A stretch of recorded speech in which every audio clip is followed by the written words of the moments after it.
Hello, my name is Father Gregory Pine, and I'm a Dominican friar of the province of St. Joseph, and this is Pines with Aquinas. So you might recall a few years back, right about the time of the publication of Amoris Laetitia, there was a lot of talk about communion, so the Eucharist for persons who were divorced and remarried. There was a lot of hubbub, right? A lot of controversy.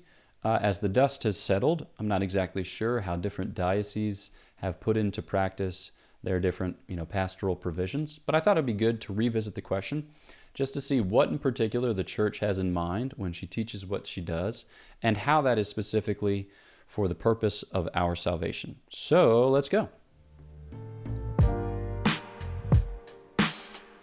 All right, so the big question is salvation. It's always the big question because we're thinking about the spiritual health of those who are involved, both with respect to those concerned specifically, the man and the woman, and maybe the children too, and then those concerned more generally, which would be like the members of the church who are, present to that relationship, but not members of it.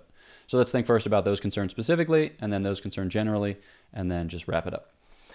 So for those concerned specifically, I think it's helpful to approach this with a kind of gravity and to approach it with a kind of like metaphysical seriousness. It's like, Father Gregory, you're unbelievable. I can't believe you're starting with metaphysical seriousness. What I mean is, okay, so we're not just trying to tell a story about reality or paint a picture about reality. We're trying to get at reality because we want to be shaped by reality. We want to be reconciled to reality because only the real bears grace. And what we want is grace. So we take into account the kind of biological or the emotional or the psychological, right? We take that all into account.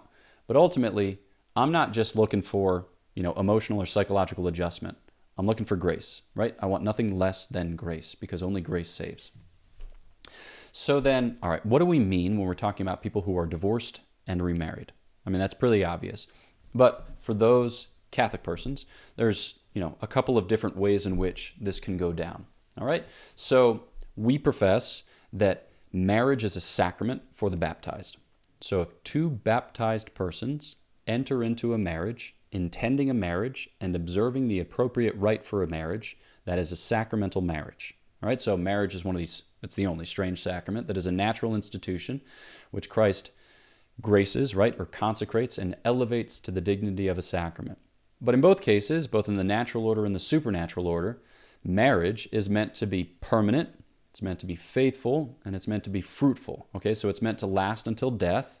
It's meant to be exclusive between those persons, and then it's meant to be for kids. So we talk about two ends of marriage, the mutual support of the spouses, and the procreation and education of children.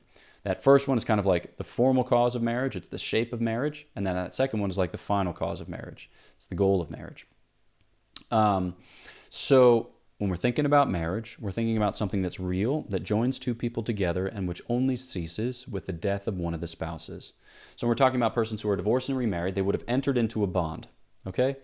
And then now that bond has ceased insofar as not like ceasing in the real order, but they've separated and they've been divorced. So it's kind of ceased in a civil way. And then they've entered into a second bond in a civil way. But then the question is, like, what's going on the natural level and the supernatural level? To try to clarify things or uncomplicate things, we'll just talk about the supernatural level. So let's talk about a marriage between two Catholic persons, okay? So let's say that they get married in a Catholic church and they consent and they know what they're signing up for, all right? They hold nothing back. It's a real marriage. It only ends with the death of one of the spouses. So if they separate and they divorce, they're not free to marry. And if they do marry, all right, they're in an irregular situation, which while civilly it will be recognized as marriage, canonically or ecclesiastically, it is not. All right, so we would say that irregular situation, we presume that they're having sexual intercourse, that they are committing adultery, and that they're sinning against the sixth commandment. Okay, so that's one instance. Another instance would be like, say you have two Catholic persons and they get married on the beach. They don't get church permission. Or say that like one of them is drunk at the time of the marriage. Or let's say that one of them doesn't intend a bond that's permanent, or doesn't intend a bond that's faithful, or doesn't intend a bond that's fruitful, okay? So that marriage, we have reason to believe it might not be a real marriage. We treat it as if it were because we're very careful with these things, but it's like a putative marriage, all right?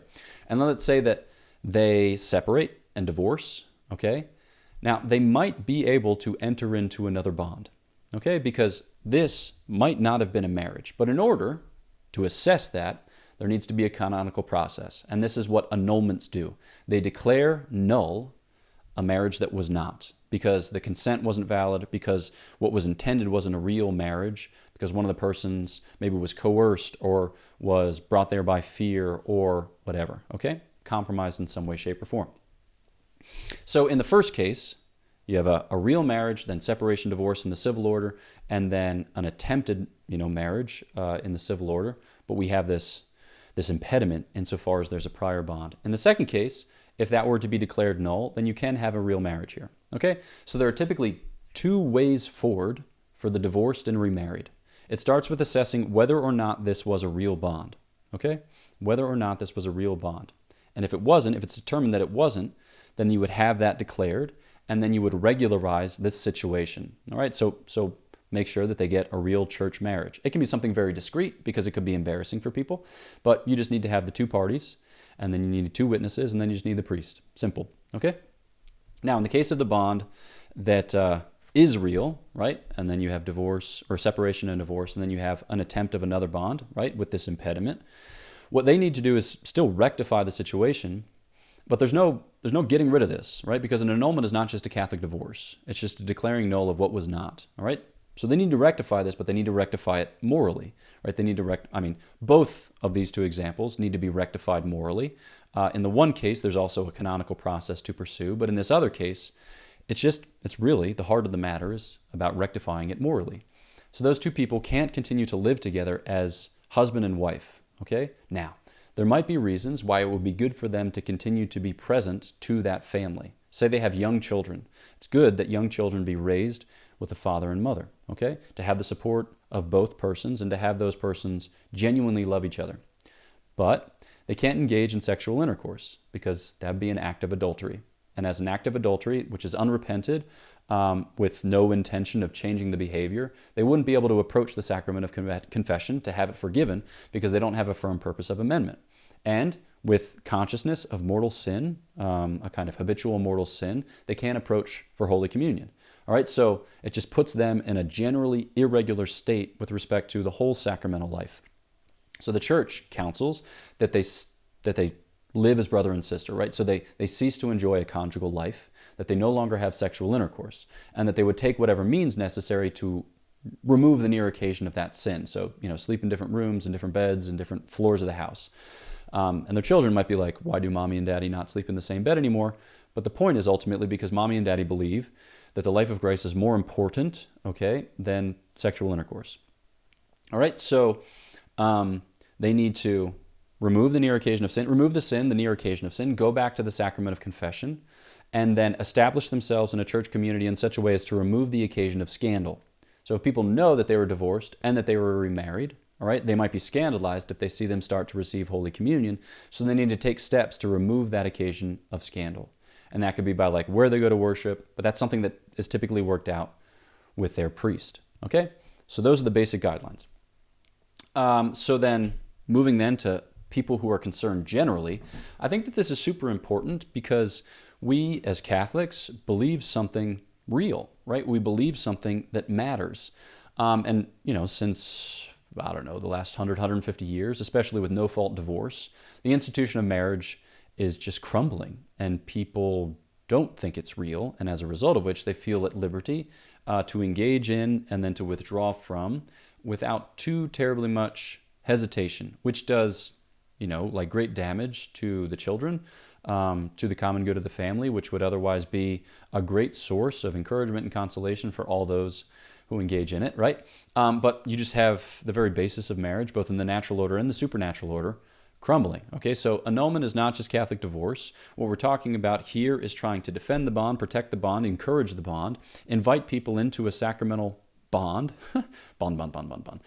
which will promote their spiritual good, which will promote their spiritual health, so that the man becomes assigned to the woman becomes assigned to the man, they bear grace towards each other and towards their children for their sanctification in the upbuilding of the church. All right, so we want to kind of re-encourage or recultivate a civilization in which a word means something, because ultimately the church believes that your word means something, and it gives you the grace to strengthen your word so that you can live in the bond which bears the grace, which conducts you all the way to heaven. So the church takes people at their word and strengthens their word.